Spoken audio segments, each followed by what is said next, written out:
Assalamualaikum warahmatullahi wabarakatuh. Intro dulu nggak sih?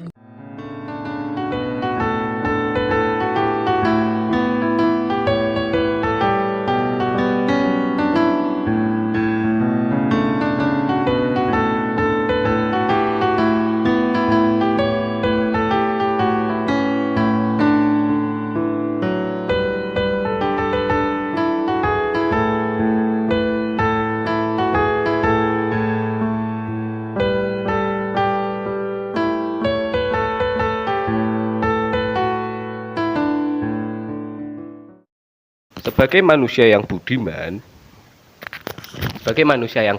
kita pasti berbicara menggunakan sebuah bahasa. Nah, namun pernahkah kita terlintas di pikiran kita, apa sih bahasa itu? Kenapa kok kita bisa mengucapkan sebuah bahasa? Kenapa kok bisa ada bahasa gitu loh? Lalu sebenarnya definisinya seperti apa tuh bahasa itu? Nah, pada video kali ini kita akan menjelaskan tentang definisi bahasa menurut Ibnu Jini. Nah, oke, bersama saya Alif Rahman Yafi Amanullah dengan NIM 25020800052, Prodi Pendidikan Bahasa Arab Universitas Negeri Semarang. Selamat menonton.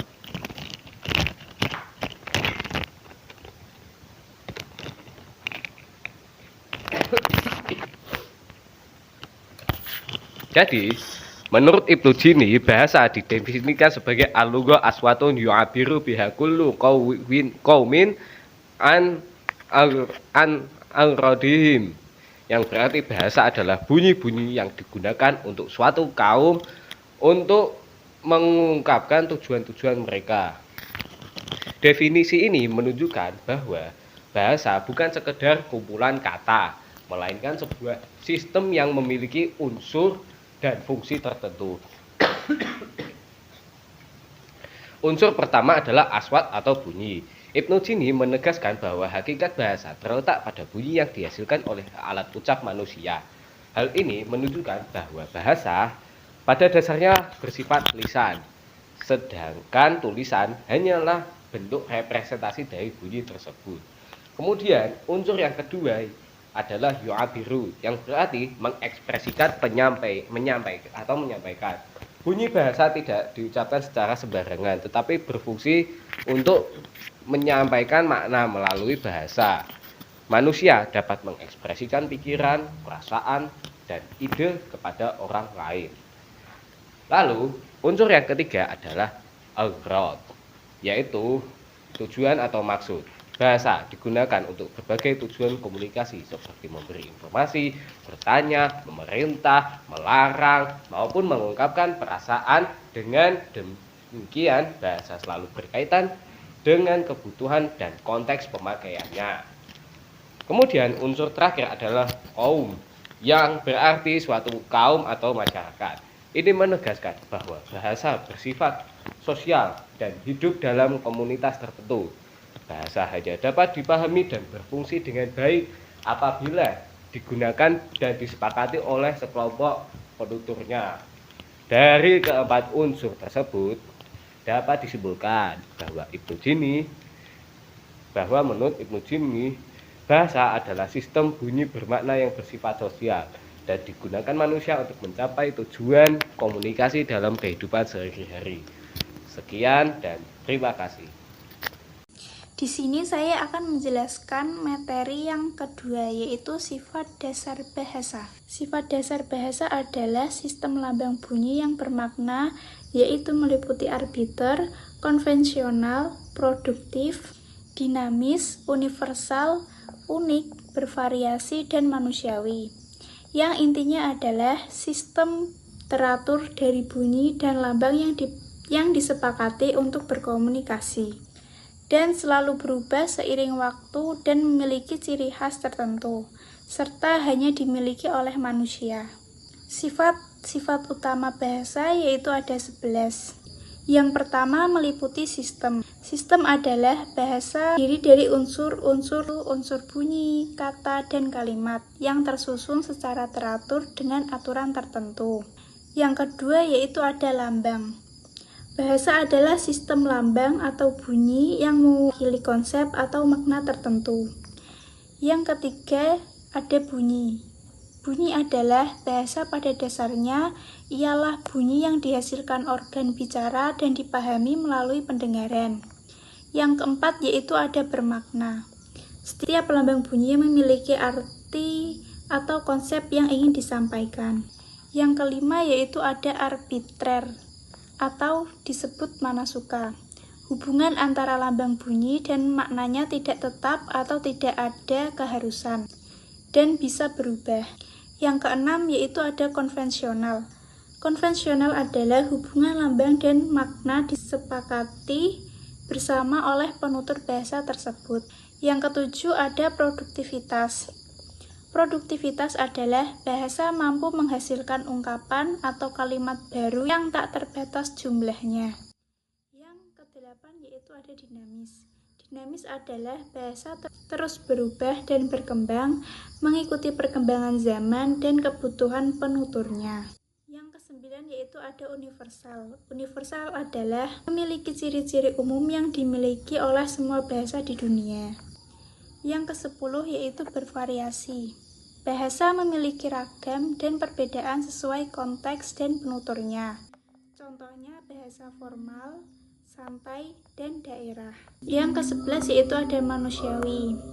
Manusiawi ialah kemampuan berbahasa adalah keistimewaan dunia. Jadi, di sini saya akan menjelaskan tentang fungsi bahasa. Yang pertama adalah fungsi bahasa sebagai komunikatif. Fungsi bahasa sebagai komunikatif itu adalah penggunaan bahasa untuk menyampaikan informasi atau pesan dari seseorang kepada orang lain. Bahasa dipakai supaya apa yang kita pikirkan dapat dimengerti oleh orang lain dengan baik dan jelas. Dalam kehidupan sehari-hari, fungsi komunikatif sangat sering digunakan. Misalnya seperti ketika guru mengajar di sekolah dan kita bertanya jadwal kepada teman kita. Contohnya, ketika seorang berkata, besok ada ujian, kalimat itu berfungsi untuk memberi informasi. Orang yang mendengarnya jadi tahu dan bisa mempersiapkan dirinya. Jadi intinya fungsi komunikatif itu untuk memberitahu, menjelaskan, dan menyampaikan pesan. Jadi yang kedua itu adalah fungsi bahasa sebagai ekspresif. Penggunaan bahasa untuk mengungkapkan perasaan atau emosi. Melalui bahasa, seseorang bisa menyampaikan apa yang sedang dirasakan seperti sedih, senang, marah, dan lain sebagainya. Fungsi ini penting bagi manusia karena manusia itu tidak hanya ingin memberikan informasi, tapi juga perlu menyampaikan perasaannya. Dengan bahasa, perasaan yang ada dalam hati kita bisa tersampaikan tanpa memberikan tindakan. Contohnya, saat ada orang yang berkata, "Aku capek sekali hari ini." Kalimat itu bukan hanya sekedar informasi, tapi juga menunjukkan perasaan lelah. Jadi, intinya fungsi ekspresif digunakan untuk curhat, bersyukur, dan mengekspresikan emosi. Dan yang terakhir ada fungsi bahasa sebagai sosial. Fungsi bahasa sosial adalah penggunaan bahasa untuk menjaga komunikasi antar sesama manusia. Bahasa dipakai agar hubungan dengan orang lain tetap baik dan harmonis. Dalam masyarakat, fungsi sosial ini sangat amat penting. Ungkapan seperti salam, permintaan maaf, terima kasih itu akan membantu menciptakan suasana agar tetap harmonis. Contoh, ucapan terima kasih, salam, menunjukkan sikap sopan dan menghargai orang lain. Jadi fungsi bahasa sebagai sosial itu untuk menjaga sopan santun dan hubungan antar individu. Sekian dari saya, yang materi selanjutnya akan disampaikan oleh teman saya. Jadi untuk materi yang keempat tentang keunikan bahasa. Yang pertama itu ada bahasa bersifat produktif. Apa sih produktivitas bahasa itu? Nah, produktivitas artinya meskipun bahasa itu memiliki unsur-unsur yang terbatas, tetapi dengan unsur-unsur yang terbatas itu bahasa mampu menciptakan kosakata baru dari unsur-unsur yang terbatas itu. Contohnya dengan fonem A, I, P, dan T terciptalah kosakata baru, yaitu seperti apit, pati, tapi, dan tita.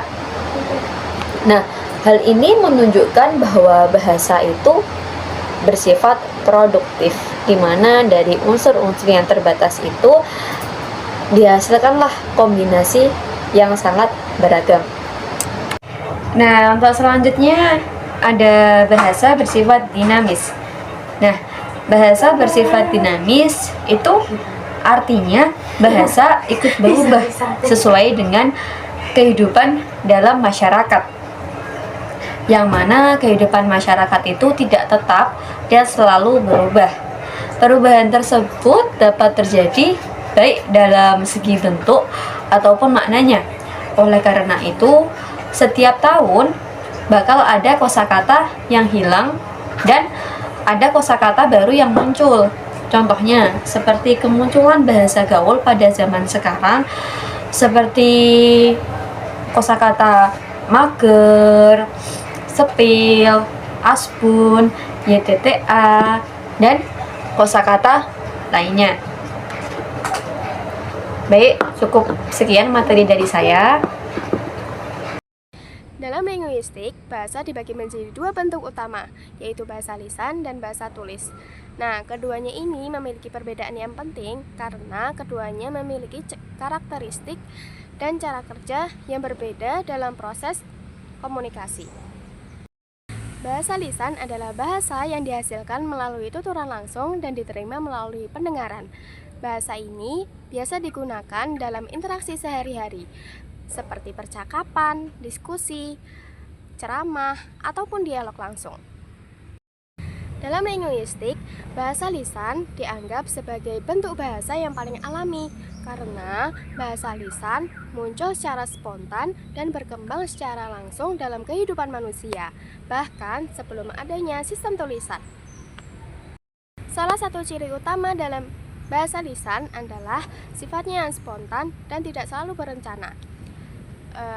Penutur seringkali berpikir dalam berbicara sehingga muncul pengulangan kata, jeda, atau ungkapan seperti atau apa ya namanya.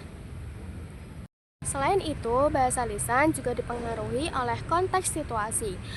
Makna ujaran tidak hanya ditentukan oleh kata-kata, tetapi juga intonasi, tekanan suara, ekspresi wajah, dan gerak tubuh si penutur.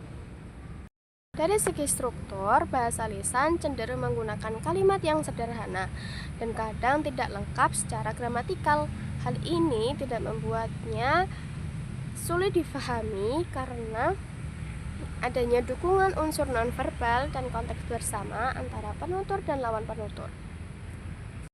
Dalam linguistik, bahasa lisan juga dikaji sebagai sistem yang memiliki aturan, meskipun aturannya tidak selalu sama dengan bahasa tulis yang baku. Oleh karena itu, bahasa lisan tidak bisa dianggap bahasa yang salah atau asal-asalan.